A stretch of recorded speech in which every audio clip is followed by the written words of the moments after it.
welcome to our very first edition of StreetWise. I'm Kelly with Street Tuxedo, and we're here today with our friends from Modern Vintage, Becca and Jesse. Hi! Hello. We're here to get some tips on wedding planning. So can you all tell us a little bit about what you do? Absolutely. Yeah. We're Modern Vintage Events, and we're a wedding planning and design company based here in Nashville. We can do anything from full service planning to event management, which is kind of coming in at the end and helping with vendors and kind of run the show. What do you guys think that a couple should have when they're coming in to meet with a wedding planner? The biggest thing they should have talked about and come to us is actually the budget. Mm-hmm. Okay. It's really important for couples to at least have talked about what their ceiling is. Right. So just knowing, like, no matter what, I do not want to go above this number would be really, really helpful for them. And we know that they haven't necessarily done this before. So we help with that number, but it really helps to kind of have an idea of where you're going.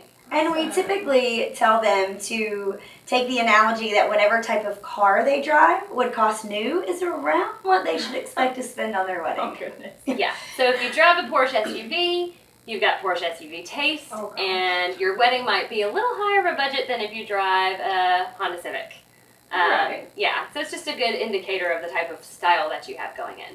Okay, so if they say, like, I like Porsches, but I really want to drive a Civic instead. Keep them down. Yes. So we're going to bring it down to that Civic budget. Yeah. Yes. Champagne taste on a beer budget. Yeah. That does happen a lot. Yes. But we'll help them try to, like, hone it in and still get the same kind of look and feel, but make changes so that we can get within the budget that feels comfortable to them. Okay. And we know they've been pinning for 6 months, a year before they got engaged. So we want to look at their Pinterest board too. Exactly. And they do too, and they have all cut out. We want to look at their Pinterest board too. So that way we can kind of look at it and say, so right now you have this style, and it looks to me like you're planning a $40,000 wedding. Okay. If their budget is $25, yes, yeah. we'll rein it in a little bit. All right.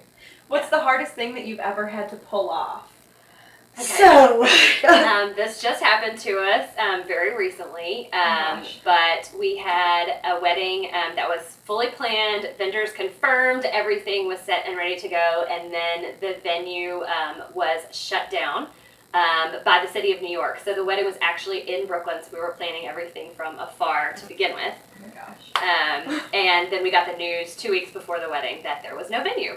dun, dun, dun. Oh my gosh. Yeah. So what do you do in that situation? Within that first afternoon, after we found out that we lost the venue, we had set up 4 walkthroughs for our couple to go to over the weekend of really, really good options. And by the end of the weekend, they had found a new spot that they were just in love with.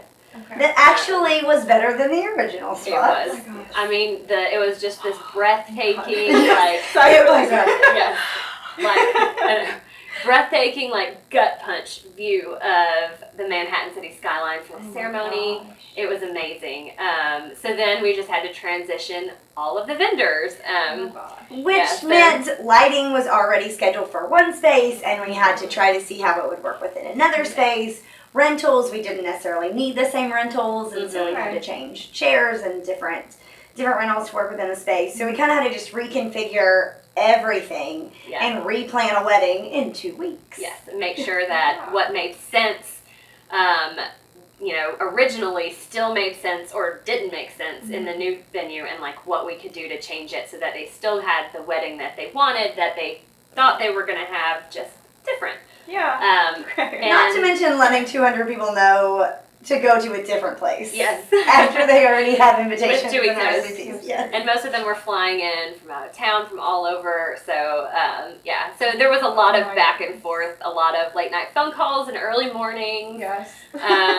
But it all came together and it was beautiful. Yeah. And it ended up being even better than the wedding we had originally planned. I mean, it was meant to be. It was so gorgeous, and the bride and the groom were just so happy. They were thrilled with how everything came out. And their parents were too, because they didn't like the first venue. Yeah, they didn't. Yeah. But all the vendors really pulled together as well. Just everybody really understood the situation and just gave it everything they had to just make sure that we could get it all moved over and that it was perfect. So it was great. That's amazing. Yeah. So reason number 1 why you need a wedding planner: your venue is shut down 2 weeks before the wedding.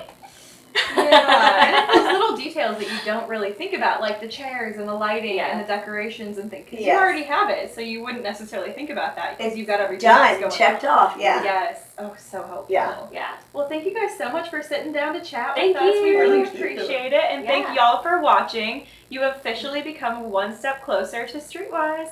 Every girl crazy about a shine as me.